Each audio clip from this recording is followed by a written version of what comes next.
Assalamualaikum warahmatullahi wabarakatuh. Selamat pagi, selamat siang, selamat malam untuk teman-teman dan untuk Pak Izra dimanapun kalian berada.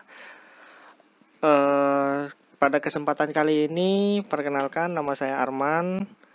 Kemudian anggota-anggota saya, yaitu rekan-rekan saya, yaitu Wahyu Anggraini, Muhammad Alvan Roise Itiawan, Muhammad John Ariko Salam, dan Ahmad Rosi Syafruddin. Kami akan menjelaskan materi tentang metode forecasting. Nah, jadi dalam sebuah bisnis itu pasti tidak bisa dilepaskan dari sebuah perencanaan. Kenapa demikian? Karena perusahaan itu dapat bertahan menghadapi tantangan pasar dengan adanya perencanaan yang matang. Dalam perencanaan itu memuat beberapa elemen-elemen seperti kuantitas produksi, kualitas, waktu, dan lokasi sasaran produk perusahaan. Oleh sebab itu, forecasting merupakan salah satu kegiatan yang sangat penting untuk dilakukan. Forecasting termasuk suatu upaya untuk meminimalisir kesalahan yang mungkin terjadi pada proses produksi bahkan sampai pemasaran. Kegiatan ini juga dapat dijadikan dasar untuk perencanaan dalam jangka pendek, menengah, bahkan jangka panjang sekalipun. Mungkin sebagian dari teman-teman bertanya, apa sih itu metode forecasting? Nah, untuk mengetahui jawaban tersebut, mari kita simak slide berikutnya. Nah, peramalan atau forecasting dapat diartikan sebagai penggunaan teknik-teknik statistik dalam bentuk gambaran masa depan berdasarkan pengolahan angka-angka historis. Nah, penggunaan analisis forecasting ini menjadi sangat penting karena dengan penggunaan analisis ini kita bisa memberikan perkiraan taksiran atau peramalan berupa penjualan yang mungkin bisa terjadi di masa yang akan datang. Lebih jauh lagi, pihak perusahaan juga bisa melakukan semacam antisipasi dan kebijakan untuk menciptakan target penjualan seperti sesuai dengan analisis forecasting tersebut atau analisis ramalan yang telah dihitung atau disusun. Kemudian dalam analisis forecasting ada berbagai pola-pola data produk dalam metode ini. Yang pertama itu data berpola musiman. Nah, data berpola musiman ini bergerak berulang-ulang dan biasanya dipengaruhi oleh cuaca dan faktor manusia, seperti contohnya liburan dan hari besar. Jadi kalau misal analisis ini terjadi berulang-ulang dan biasanya dipengaruhi oleh faktor-faktor yang tentunya kejadiannya berulang-ulang, seperti contohnya tadi liburan dan hari besar. Nah, pola yang kedua adalah data yang berpola konstan. Nah, pada pola ini data bergerak di sekitar rata-rata secara stabil. Pola semacam ini cenderung terjadi pada periode waktu yang pendek sampai menengah. Kemudian yang ketiga adalah data berpola tren. Nah, pola ini dapat dilihat ketika data memiliki kecenderungan yang naik atau turun dari waktu ke waktu. Nah, pola ini dipengaruhi oleh beberapa faktor seperti contohnya faktor budaya, perubahan pendapatan, dan perubahan populasi. Kemudian, dalam analisis forecasting ini terdapat beberapa jenis model. Yang pertama adalah moving average model atau jenis model rata-rata bergerak. Nah, jenis model rata-rata bergerak ini merupakan model data yang menggunakan data permintaan baru untuk melakukan peramalan di masa yang akan datang. Kemudian yang kedua, ada weighted moving average model atau model rata-rata bergerak terbobot. Nah, maksudnya di sini adalah jenis model ini adalah jenis yang lebih responsif karena melibatkan data yang diberi bobot di periode selanjutnya. Kemudian ada yang ketiga yaitu exponential smoothing model. Nah, untuk poin ini ada bahasan khusus di slide selanjutnya. Jadi kalian simak terus ya.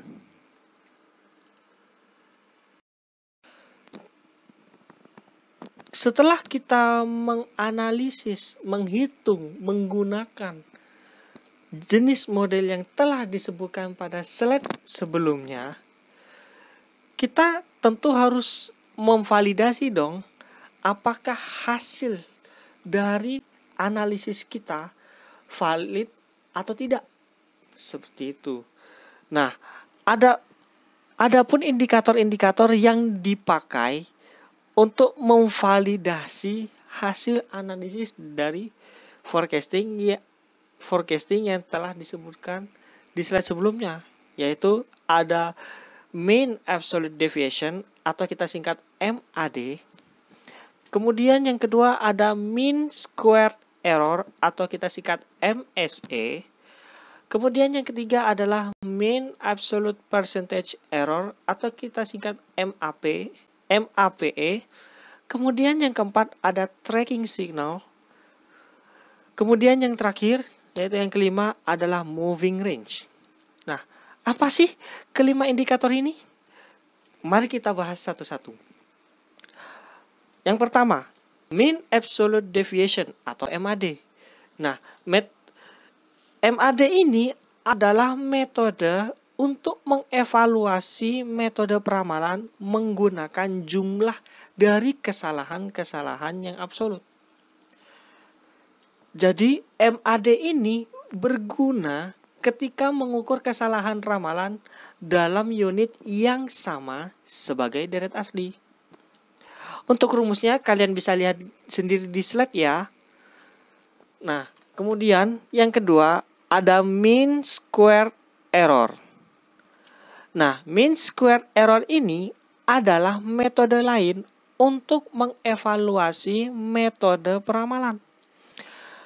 Masing-masing kesalahan atau sisa dikuadratkan, kemudian dijumlahkan dan ditambahkan dengan jumlah observasi.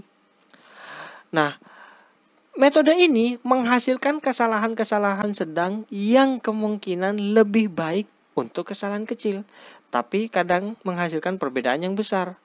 Untuk rumusnya sendiri kalian bisa lihat di slide ya.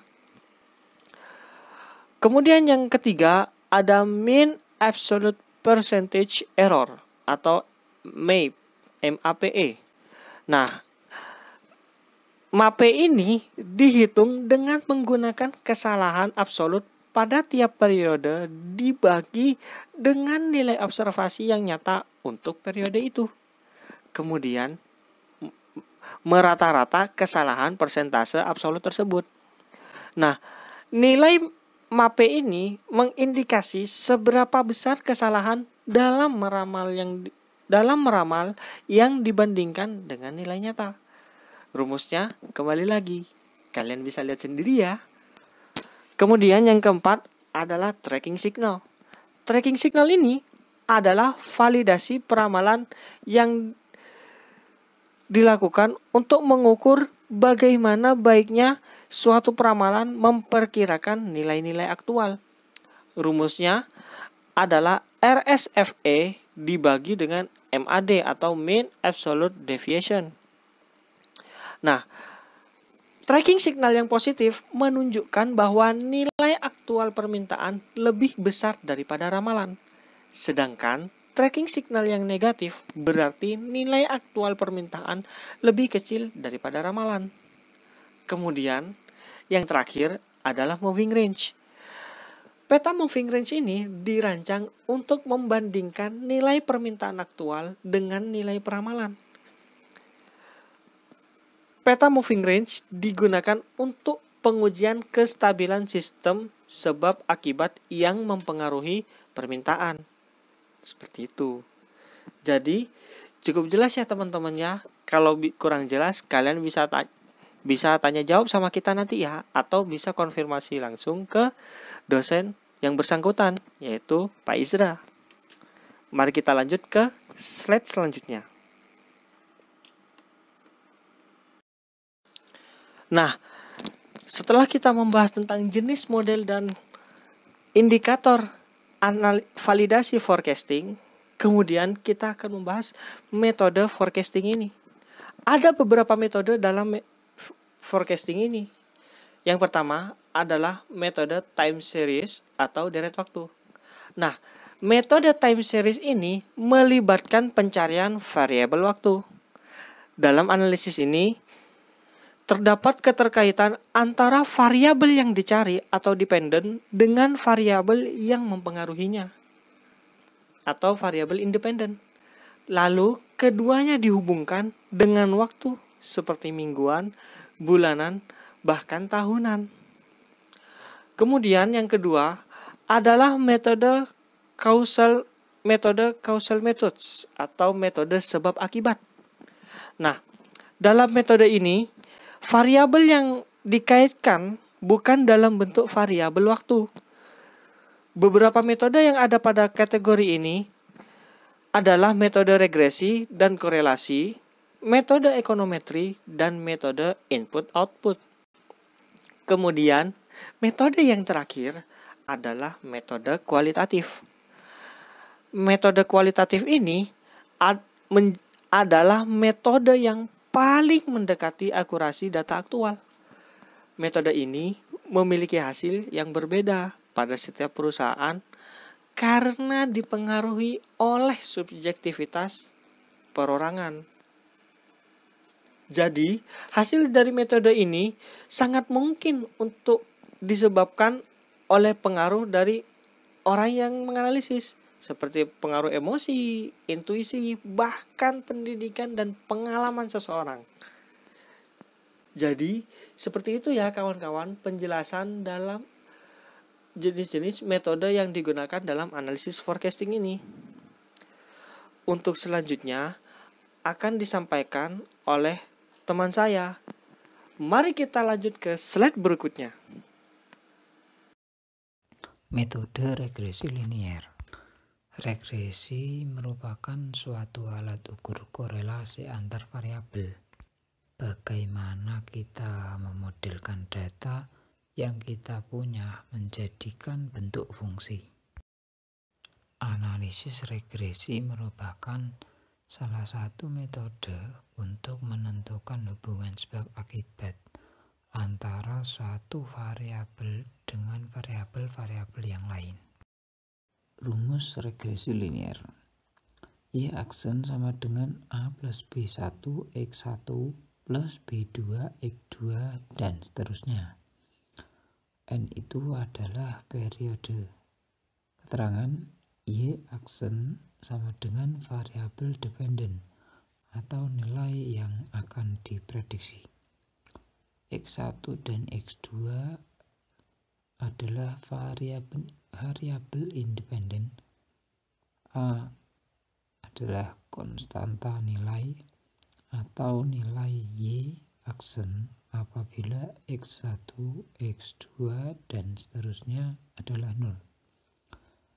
B1 dan B2 koefisien regresi, yaitu nilai peningkatan atau nilai penurunan. Di sini saya akan menjelaskan contoh soal dari metode regresi linear. Dalam contoh soal tersebut, diketahui toko Sekar adalah toko kelontong yang menjual air mineral botol 600 ml. Dan dalam contoh soal tersebut terdapat tabel yang menjelaskan penjualan dalam 6 bulan pertama pada tahun 2009.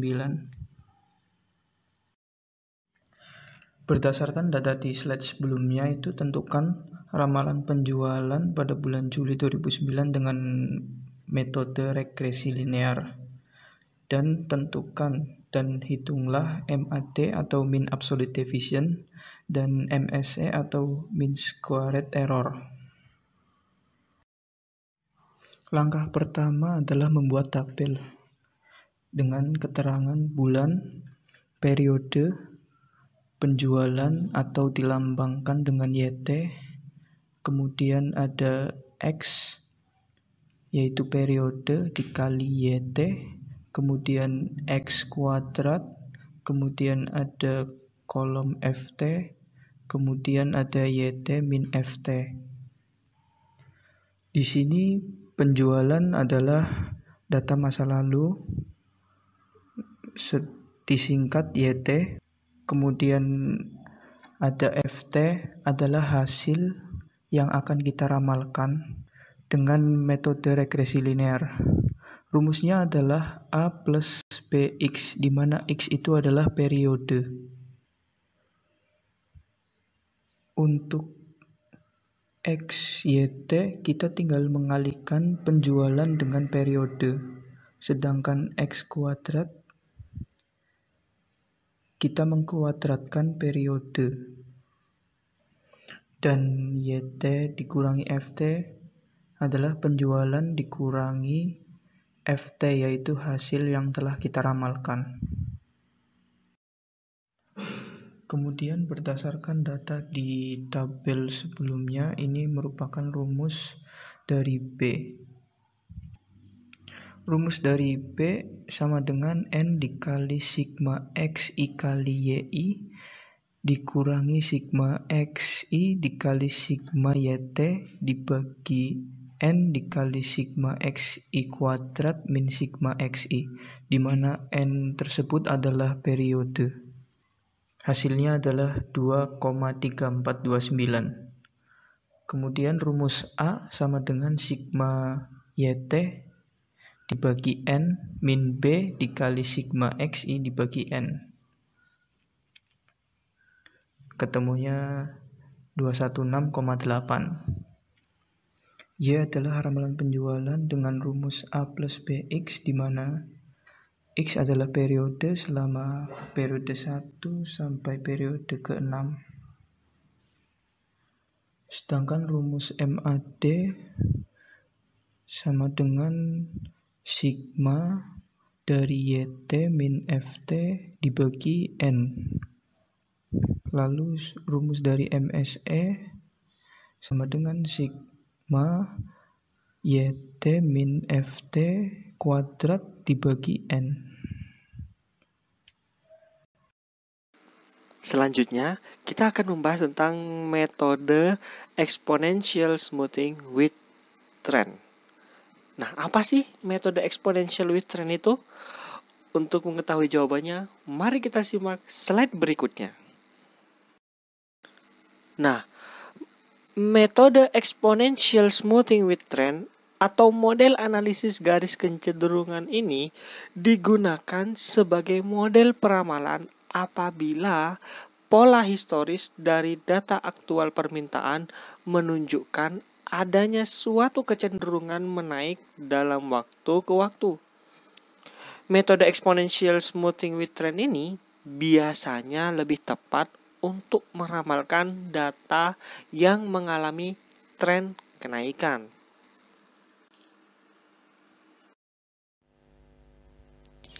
Baiklah, saya akan menjelaskan mengenai rumus dari metode exponential smoothing with trend. Pada metode ini kita menggunakan 3 rumus. Yang pertama adalah rumus base levelnya, yaitu nilai peramalan pada periode T sama dengan konstanta pemulusan peramalan dikali dengan nilai real pada periode sebelumnya ditambah dengan 1 dikurangi konstanta pemulusan peramalan dikali dengan nilai peramalan pada periode sebelumnya ditambah nilai tren pada periode sebelumnya. Kemudian kita mencari ekspektasi nilai tren, yaitu nilai tren pada periode T sama dengan konstanta pemulusan tren dikali dengan nilai peramalan pada periode T dikurangi nilai peramalan pada periode sebelumnya ditambah dengan 1 dikurangi konstanta pemulusan tren dikali dengan nilai tren pada periode sebelumnya. Maka yang terakhir, baru kita mencari nilai peramalan dengan mempertimbangkan nilai tren. Nilai ini dapat dicari dengan nilai peramalan pada periode T ditambah dengan nilai tren pada periode T. Selanjutnya saya akan menjelaskan contoh soalnya. Toko Segar adalah toko kelontong yang menjual air mineral botol 600 ml. Data penjualan air mineral botol dalam 6 bulan pertama tahun 2009 adalah sebagai berikut. Teman-teman bisa memperhatikan tabel pada slide. Diketahui bahwa pada bulan Januari, penjualan dilakukan sebanyak 215, pada bulan Februari sebanyak 222, pada bulan Maret sebanyak 235, pada bulan April sebanyak 228, pada bulan Mei sebanyak 210, dan pada bulan Juni sebanyak 240. Berdasarkan data di slide sebelumnya, maka tentukan ramalan penjualan pada bulan Juli 2009 dengan metode eksponensial smoothing with trend dengan asumsi bahwa F1 sama dengan 215, T1 sama dengan 0, alpha sama dengan 0,3, dan beta sama dengan 0,2. Kemudian tentukan juga mean absolute deviation atau MAD dan mean square error atau MSE. Baiklah, kita akan menjawab pertanyaan-pertanyaan pada slide sebelumnya menggunakan metode exponential smoothing with trend. Teman-teman bisa memperhatikan tabel pada slide atau membuka buku aplikasi riset operasi dari Haryadi Sarjono pada halaman 170. Di sini kita akan mencari nilai peramalan pada periode T dengan cara konstanta pemulisan peramalan dikali dengan nilai real pada periode sebelumnya ditambah 1 dikurangi konstanta pemulisan peramalan dikali dengan nilai peramalan pada periode sebelumnya ditambah nilai tren pada periode sebelumnya. Di soal telah diketahui bahwa pada bulan Januari memiliki nilai peramalan 215, sedangkan nilai trennya adalah 0.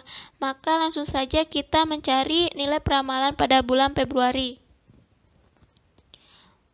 0,3 adalah konstanta pemulusan peramalan dikali dengan 215 adalah nilai real pada bulan Januari ditambah 0,7 merupakan 1 dikurangi konstanta pemulusan peramalan. Berarti 1 dikurangi 0,3 hasilnya 0,7. Kemudian dikali dengan 215 adalah nilai peramalan pada bulan Januari ditambah 0 adalah nilai tren pada bulan Januari. Maka hasilnya 215. Selanjutnya pada bulan Maret 0,3 merupakan konstanta pemulusan peramalan dikali dengan 222 merupakan nilai real pada bulan Februari ditambah 0,7 diperoleh dari 1 dikurangi 0,3 dikali kemudian dengan 215 adalah nilai peramalan pada bulan Februari ditambah 0 adalah nilai tren pada bulan Februari. Maka hasilnya 217,1. Begitu seterusnya kita menggunakan rumus yang sama hingga bulan Juli dengan memasukkan angka-angka yang dibutuhkan. Maka pada bulan April memiliki nilai peramalan 222,764. Kemudian pada bulan Mei memiliki nilai peramalan 225,363. Terus pada bulan Juni memiliki nilai peramalan 221,9405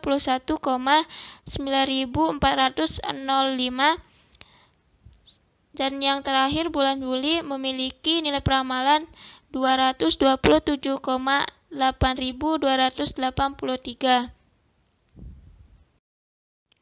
Baiklah, selanjutnya kita akan mencari nilai tren pada periode T dengan cara konstanta pemulusan tren dikali dengan nilai peramalan pada periode T dikurangi nilai peramalan pada periode sebelumnya ditambah 1 dikurangi konstanta pemulusan tren dikali dengan nilai tren pada periode sebelumnya.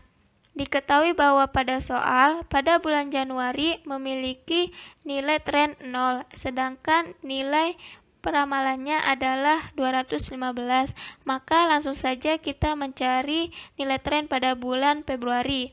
0,2 adalah konstanta pemulusan tren, dikali dengan 215 adalah nilai peramalan pada bulan Februari yang telah dihitung pada slide sebelumnya, dikurangi 215 adalah nilai peramalan pada bulan Januari yang diketahui pada soal, ditambah 0,8 didapatkan dari 1 dikurangi 0,2 dikali dengan 0 adalah nilai tren pada bulan Januari, maka hasilnya 0. Kemudian pada bulan Maret, 0,2 merupakan konstanta pemulusan tren dikali dengan 217,1 merupakan nilai peramalan pada bulan Maret yang telah dihitung pada slide sebelumnya, dikurangi 215 merupakan nilai peramalan pada bulan Februari yang telah dihitung pada slide sebelumnya juga, ditambah 0,8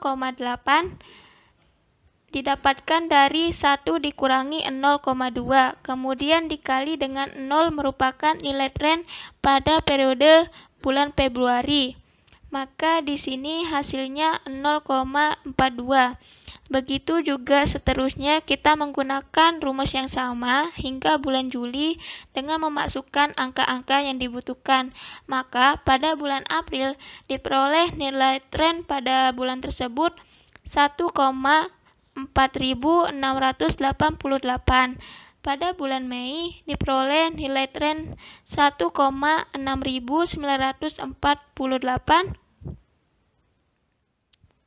Pada bulan Juni diperoleh nilai tren 0,6714, sedangkan pada bulan Juli diperoleh nilai tren 1,7147.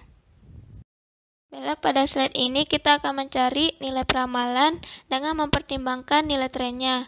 Nilai ini dapat dicari dengan nilai peramalan pada periode T ditambah nilai tren pada periode T. Langsung saja pada bulan Februari, 215 merupakan nilai peramalan pada bulan Februari, ditambah 0 merupakan nilai tren pada bulan Februari, maka hasilnya 215. Kemudian pada bulan Maret, 217,1 merupakan nilai peramalan pada bulan Maret, ditambah 0,42 merupakan nilai tren pada bulan Maret. Hasilnya 217,52. Begitu seterusnya hingga bulan Juli kita menggunakan rumus yang sama. Maka diperoleh pada bulan April nilai peramalan dengan mempertimbangkan nilai trennya hasilnya 224,2328. Pada bulan Mei 227,0578. Pada bulan Juni 222,6119 dan pada bulan Juli 229,543. Kemudian pada kolom yang paling kanan mutlak penjualan atau YT dikurangi dengan nilai peramalan dengan mempertimbangkan nilai trennya. Nah, hasil dari perhitungan ini nanti akan digunakan ketika mencari kesalahan pada metode peramalan ini atau mencari MAD dan MSE. Nah, pada bulan Februari 222 merupakan penjualan pada bulan Februari dikurangi dengan 215 merupakan nilai peramalan dengan mempertimbangkan nilai tren pada bulan Februari, maka hasilnya 7. Nah, pada bulan Maret hasilnya 17,48, pada bulan April 3,7672, pada bulan Mei 17,0578, dan pada bulan Juni 17,3881. Nah, ini dijumlahkan hingga jumlahnya 62,6931. Periodenya ada 5 ya, soalnya dari bulan Februari hingga bulan Juni. Berdasarkan data di slide sebelumnya, maka hasilnya diperoleh pada bulan Juli nilai peramalan dengan mempertimbangkan nilai trennya sama dengan 229,543. sedangkan MAD-nya atau mean absolute deviation sama dengan jumlah dari nilai mutlak penjualan dikurangi nilai peramalan dengan mempertimbangkan nilai trennya dibagi dengan banyak periodenya, sama dengan 62,6931 merupakan penjumlahan dari yang telah kita hitung pada slide sebelumnya dibagi dengan 5 merupakan 5 periode dari bulan Februari hingga bulan Juni. Maka hasilnya 12,5386. Nah, yang terakhir untuk MSE atau mean squared error-nya sama dengan penjumlahan dari penjualan dikurangi nilai peramalan dengan mempertimbangkan nilai trennya pangkat 2 dibagi dengan banyak periodenya. Nah, di sini 7 pangkat 2 ditambah 17,48 pangkat 2 ditambah 3,7672 pangkat 2 ditambah 17,0578 pangkat 2 ditambah 17,3881 pangkat 2 kemudian dibagi dengan 5. Di sini kan dari bulan Februari hingga bulan Juni. Banyaknya 5 periode. Maka hasilnya 192,411.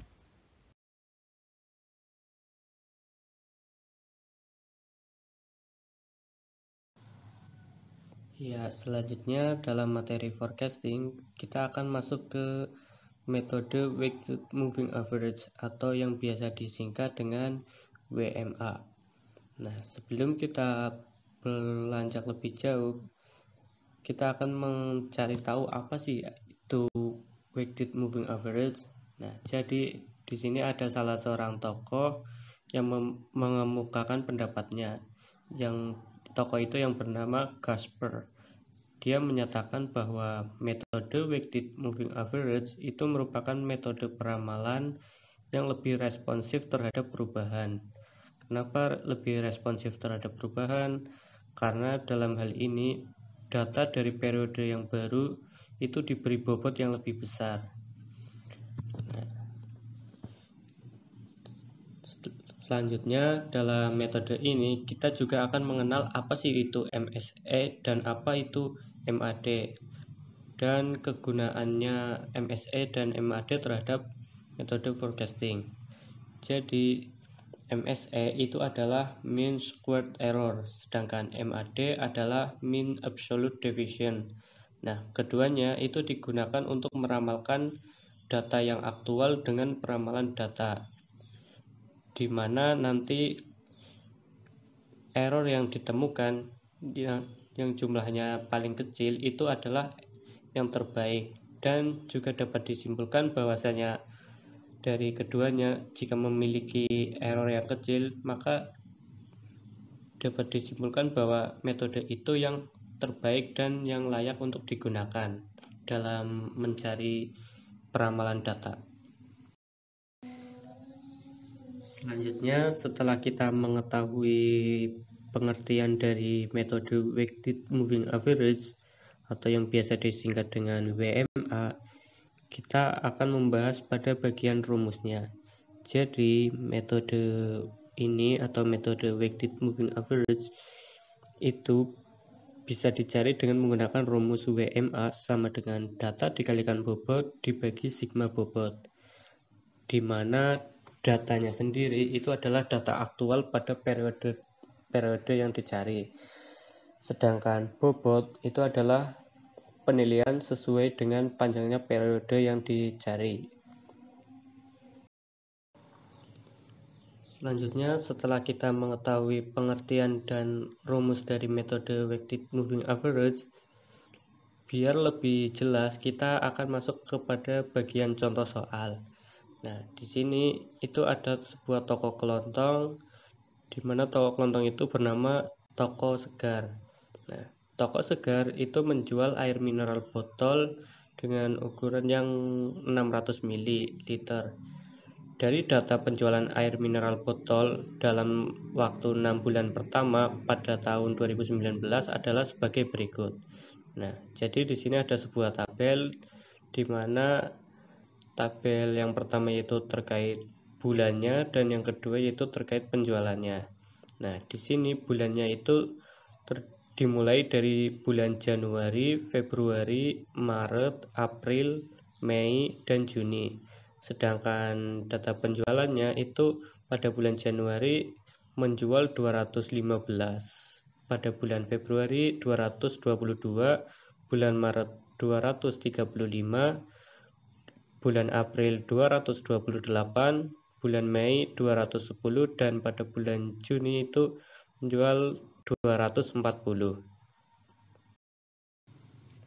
Ya, berdasarkan data slide sebelumnya, kita akan diberi tugas itu untuk mencari yang pertama yaitu ramalan penjualan atau yang bisa disingkat dengan FT yang terjadi pada bulan Juli 2009 dengan menggunakan metode Weighted Moving Average. Nah, dengan bobotnya itu sebesar 0,2, 0,3, dan 0,5. Nah, yang berikutnya, yang B, kita disuruh untuk mencari mean absolute deviation atau MAD dan mean squared error, yang dimana nanti kita akan mengetahui kita akan lebih baik menggunakan metode MAD atau MSE dengan ketentuan melihat nilai error yang paling kecil. Selanjutnya kita akan masuk kepada bagian pembahasan. Nah, pada bagian pembahasan kali ini, untuk memudahkan kita menjawab pertanyaan di atas, kita membuat tabel terlebih dahulu, yang dimana pada tabel itu terdiri dari indikator bulan, periode, penjualan, atau yang bisa disingkat dengan YT, kemudian FT, dan YT min FT. Nah, di sini bulannya sendiri itu terdiri dari bulan Januari, Februari, Maret, April, Mei, Juni, dan Juli. Sedangkan periodenya itu terdiri dari periode 1, 2, 3, 4, 5, 6, dan 7. Sedangkan YT atau penjualan pada bulan Januari itu 215, bulan Februari 222, bulan Maret 235, bulan April 228, bulan Mei 210, dan bulan Juni 240. Sedangkan bulan Juli belum diketahui karena nanti kita akan mengetahuinya. Selanjutnya pada bagian FT, di mana FT itu didapatkan dari jumlah bobot yang diketahui pada soal dikalikan dengan jumlah penjualannya yang kemudian nanti akan dijumlah satu persatu. Nah, di sini kenapa kita akan memulai FT-nya itu pada bulan April, tidak pada bulan Januari. Jadi di sini pada bulan Januari, Februari, dan Maret itu sudah diberi bobot. Nah, sedangkan kita di sini akan mulai mencari FT-nya pada bulan April. Nah, pertama itu bobotnya dikalikan dengan total penjualannya. Nah, bobotnya sendiri itu telah diketahui pada soal yang terdiri dari 0,2, 0,3, 0,5. Nah, di sini pada bulan April, jadi 0,2 dikalikan total penjualan bulan Januari yaitu 215 ditambah 0,3 dikalikan total penjualan pada bulan Februari yaitu 222 dan 0,5 dikalikan total penjualan bulan Maret, yang dimana ditemukan hasilnya yaitu adalah 227,1. Selanjutnya pada bulan Mei itu sama seperti atasnya, jadi 0,2 dikalikan total penjualan Februari yaitu 222 ditambah 0,3 dikalikan total penjualan pada bulan Maret 235 ditambah 0,5 dikalikan total penjualan bulan April yaitu 228, yang kemudian ditemukan hasilnya yaitu 228,9. Nah, pada bulan Juni itu 0,2 dikalikan 235 ditambah 0,3 dikalikan 228 ditambah 0,5 dikalikan 210 yang kemudian ditemukan hasilnya yaitu 220,4. Sedangkan pada bulan Juli yaitu 0,2 dikalikan 228 ditambah 0,3 kali 210 plus 0,5 dikalikan 240, kemudian ditemukan hasilnya yaitu 228,6. Nah, sedangkan pada bagian YT min FT itu juga sama, kita dimulai pada bulan April, di mana pada bulan April itu ditemukan 0,9. Nah, 0,9 itu didapat dari mana? Jadi 0,9 itu didapat dari 228 min 227,1. Ditemukan hasilnya yaitu 0,9. Sedangkan pada bulan Mei yaitu 18,9. Caranya itu sama kayak yang atas tadi, itu 228,9 dimin 210. Sedangkan pada bulan Juni itu ditemukan 19,6. Sedangkan pada bulan Juli itu belum ditemukan karena yang akan kita cari. Nah, total dari YT min FT itu 39,4. Nah, setelah kita melakukan perhitungan pada tabel ini, nanti kita akan lebih mudah dalam mengerjakan soal yang ditanyakan. Selanjutnya, setelah kita melakukan perhitungan pada tabel tadi, di sini kita dapat dengan mudah menjawab pertanyaan yang ada pada soal, yang dimana pada pertanyaan yang pertama itu kita disuruh untuk mencari FT pada bulan Juli. Nah, pada tabel yang sebelumnya yang kita buat, FT pada bulan Juli itu ditemukan hasilnya yaitu 228,6. Nah, itu hasil FT pada bulan Juli. Sedangkan yang kedua, kita disuruh mencari mean absolute deviation dan mean square error. Nah, di mana nanti kita akan mengetahui metode yang lebih baik yang akan kita gunakan dan error yang lebih kecil yang merupakan error yang terbaik. Nah, MAD di sini itu dapat dicari dengan rumus sigma YT min FT dibagi N, di mana YT min FT itu tadi ditemukan totalnya yaitu 39,4 dan N-nya itu 3. Nah, jadi 39,4 dibagi 3 ditemukan hasilnya yaitu 13,13. Sedangkan MSE itu dapat dicari dengan menggunakan rumus YT min FT kuadrat dibagi N, di mana yaitu 0,9 pangkat 2 ditambah 18,9 pangkat 2 ditambah 19,6 pangkat 2 dibagi 3. Kemudian ditemukan hasilnya yaitu 247,93.